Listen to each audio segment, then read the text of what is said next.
सोलापूर जिल्हा परिषदमधील प्राथमिक व माध्यमिक शिक्षण विभागातील कारभाराविरोधात सोलापुरात सर्वपक्षीय सोलापूर जिल्हा विकास मंचच्या वतीनं जिल्हा परिषद मुख्य कार्यकारी अधिकारी कुलदीप जंगम यांच्या दालनाबाहेर आंदोलन करून चर्चा करण्यात आली। यावेळी प्राथमिक शिक्षण विभागाचे शिक्षणाधिकारी कादर शेख आणि माध्यमिक विभागाचे शिक्षणाधिकारी सचिन जगताप या दोघांविरोधात ही तक्रार होती। शिक्षण विभागाच्या कार्यपद्धतीविरोधात घोषणाबाजी केली। यानंतर स्वतः सीईओ कुलदीप जंगम बाहेर आले। त्यांनी घोषणाबाजी करणाऱ्यांना कार्यालयातून बोलावून संवाद साधला। 10 मिनिटातच हे आंदोलन आटोपलं।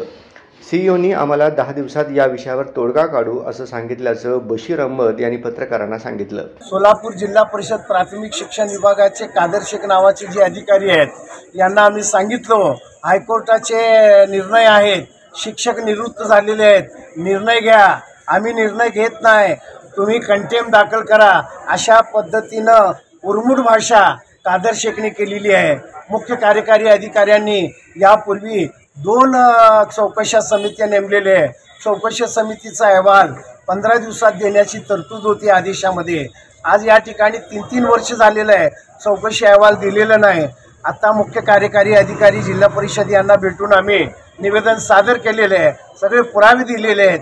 यामध्ये त्वरित तातडीनं चौकशी करून निर्णय घेतो आणि सर्वपक्षीय विचारमंचाला कळवण्याचा निर्णय त्यांनी या ठिकाणी आश्वासन शिष्टमंडळाला दिलेलं आहे। यावेळी साथी बशीर अहमद, विष्णू कारंपुरी महाराज, अर्जुन सलगर आदीसह इतर पक्षांचे कार्यकर्ते उपस्थित होते।